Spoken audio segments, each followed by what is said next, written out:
अब्दाली वाचताय किंवा तुमच्या माध्यमातून या चैनल माध्यमातून ऐकताय, हिंदी में लिखा है, मराठी तो आपकी समझ में आने वाली बात नहीं है। मराठीचा जो काही ठसका आहे आणि जो काही फटका आहे लोकसभेमध्ये आम्ही तुम्हाला दिलेला आहे, पण तुम्हाला मराठी इतके वर्ष महाराष्ट्रात राहून कळत नसेल तर मुद्दामून तुमच्याच देवरसाने लिहिलेल्या हिंदीतले हे 4 ओळी ज्या आहेत त्या अब्दाली तुम्ही वाचा। आणि खुर्चीचा मोह काय आहे, पक्षाचा स्वार्थ कसा आहे, त्याच्यासाठी तुम्ही कसं काय सगळी वाट लावून काम करता आहात ते त्यांनी देवरसाने त्यावेळेला लिहून ठेवलेले। आज इतक्या वर्षानंतर आम्हाला जे वाटत होतं की हिंदुत्व हिंदुत्व हिंदुत्व आहे ना, त्यावेळेला हा एक विचार होता, नक्की होता। पण आम्ही जे काही हिंदुत्व म्हणतोय तो हिंदुत्व हा छत्रपती शिवाजी महाराजांचा जो महाराष्ट्र धर्म आहे त्या महाराष्ट्राला धर्माला पुढे नेणारं आमचं हिंदुत्व आहे, साधू संतांचं हिंदुत्व आहे। आणि मी का तडफेने उतरलोय, एक गोष्ट आपण लक्षात घेतली पाहिजे की आपण जेव्हा म्हणतो हर हर महादेव, जय भवानी, जय शिवाजी, काय आपल्याला अधिकार काय आहे? छत्रपती शिवाजी महाराजांकडून असं आपण काय घेतलंय की त्यांच्या जयंती आपण साजरा करतोय, राज्याभिषेक दिन साजरा करतोय, अगदी दैवतासारखी त्याची पूजा करतोय। जर महाराज तुमच्या समोर उभे राहिले आणि विचारलं काय रे तू असं माझ्याकडनं काय घेतलंस की असा मोठा रुबाबात माझं नाव घेतोयस, काय घेतलंस नेमकं? तर मला असं वाटतं आत्ताच्या काळामध्ये आपण तोच एक त्यांचा गुण घेतला पाहिजे। मिर्झा राजे जयसिंग हिंदूच होता, पण औरंगजेबाच्या पदरी त्याचे पाय चाटणारा सरदार होता। जसे हे गद्दार तिकडे गेलेत आपलं सरकार पाडून, तसंच प्रत्येक वेळेला भगव्याला घात भगव्याचा कोणी केला असेल तर तो शत्रूने नाही केला तर गद्दारांनी केलेला आहे, गद्दारांनी आपला घात केलाय। मग तो आपल्या छत्रपती संभाजी राजेंचा असेल, स्वराज्याचा असेल, घात केला तो आपल्या गद्दारांनी केला। आणि त्याही काळामध्ये मिर्झा राजे जो का आला प्रचंड समुद्रासारखं सैन्य घेऊन, आणि त्यांनी ओळखलं होतं की हा माणूस वेगळा आहे, हा राजा वेगळा आहे, ह्याचा जो जीव आहे तो सिंहासनात नाही अडकलेला, तो जनतेमध्ये अडकलेला आहे।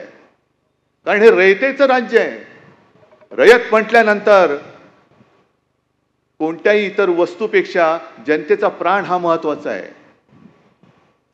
शेतकऱ्याच्या भाजीच्या देठाला सुद्धा हात लागता कामा नये, हे जर का आदेश देणारा हा राजा असेल तर त्याचा जीव हा जनतेत अडकलाय, म्हणून त्यांनी जनतेची कत्तल सुरू केली। आणि जनतेची कत्तल सुरू केल्यानंतर महाराजांसमोर पर्याय नव्हता, शरण जावं लागलं। मग पुढचा सगळा तुम्हाला तो सगळा विषय माहिती आहे। आग्र्याला तिकडे घेऊन गेले आणि आग्र्याला जवळपास त्यांना मारायचंच ठरलं होतं औरंगजेबानी, पण मोठ्या शिताफीने महाराज निसटले आणि परत आल्यानंतर सर्व काही गमावलं होतं, सगळे गड गमावले होते, राज्य गमावलं होतं, खजिना होता तो गमावला होता, सैनिक गमावले होते, काही शिल्लक नव्हतं। म्हणजे पक्ष चोरला, चिन्ह चोरलं, वडिलांचा फोटो चोरला। अशा परिस्थितीमध्ये पुन्हा त्यांनी मर्द मुठभर असतील पण मावळ्यांना सोबत घेऊन औरंगजेबाच्या छाताड्यावरती भगवा रोवून स्वराज्य हिंदवी स्वराज्याची स्थापना केली।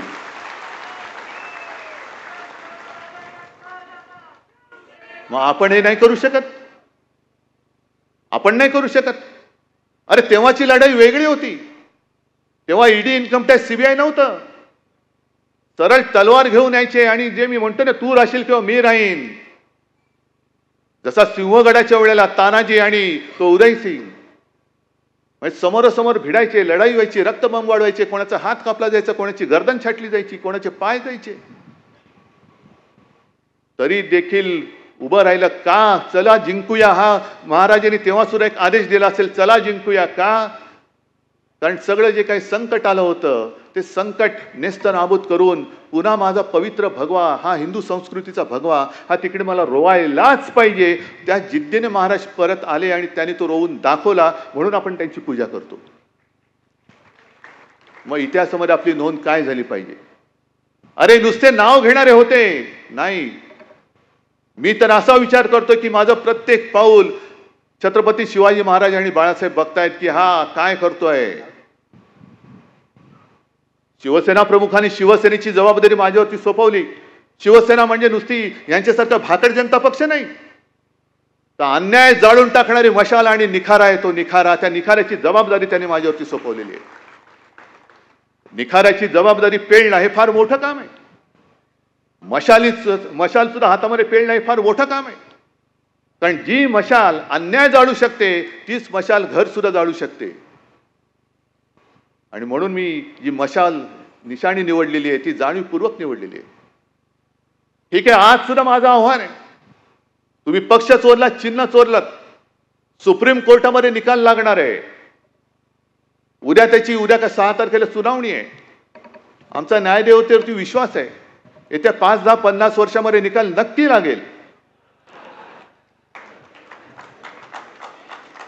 ना आता एवढा आमचा विश्वास आहे, आमचा अंधविश्वास आहे न्यायदेवतेवरती. एक 50 वर्षामध्ये निकाल नक्की लागेल. पण तो निकाल लागायचा तेव्हा लागेल मी जनतेच्या न्यायालयामध्ये निकाल मागण्यासाठी न्याय मागायला आलेलो आहे. आणि आजचं हे जे शिबिर आहे, हे शिबिर आणि तुम्ही सगळे माझे शिवसेनेचे वकील आहात. जनता आपला न्यायाधीश आहे आणि त्या न्यायाधीशाकडे जाऊन आपल्या संघटनेची, आपल्या शिवसेनेची बाजू मांडणारे तुम्ही शिवसेनेचे दूत आहात, शिवसेनेचे वकील आहात. ही जनता न्यायालयामध्ये सुनावणी आजपासून सुरू झाली आणि निवडणुकीचा निकाल लागेल तेव्हा जनतेच्या रूपाने बसलेला तिकडे तो जनता जनार्दन रूपी न्यायाधीश असेल. त्यांनी दिलेला न्याय हा आपल्या बाजूने असेल. हा मला आत्मविश्वास आहे. बाकी कोर्टाला सुद्धा मी विनंती अनेकदा केलेली आहे. एक शेवटची विनंती करतो, नाही तर आम्ही आता नाद सोडतो. लोकशाही ही केवळ शिवसेनेची लढाई नाहीये. अपात्रतेचा निर्णय आता संपली, टर्म संपली. आता उद्या जरी त्यांना अपात्र ठरवलं तरी देखील उद्याची निवडणूक लढवू शकतात. मग आम्हाला मिळाला कुठे नाही. पण आज आम्ही तुमच्याकडे एका आशेने बघतोय की दिवसा ढवळ्या लोकशाहीचा खून करून चोर बाजार मांडणारे खुनी जर का आमच्या राज्यावरती राज्य करत असतील तर आम्ही कोर्टाकडनं अपेक्षा केल्यानंतर तिथून जर न्याय मिळायला विलंब होत असेल तर दुसरा आम्ही कोणाकडनं अपेक्षा करायची न्यायाची? मी माझ्या जनतेकडनंच करणार. कारण जनताच मग त्याला साक्षीदार आहे. जो गद्दारांनी चोर बाजार मांडलेला आहे संपूर्ण, आणि आता रेवड्या उडवत आहेत. एक तर लुटालूट प्रचंड चाललेली आहे.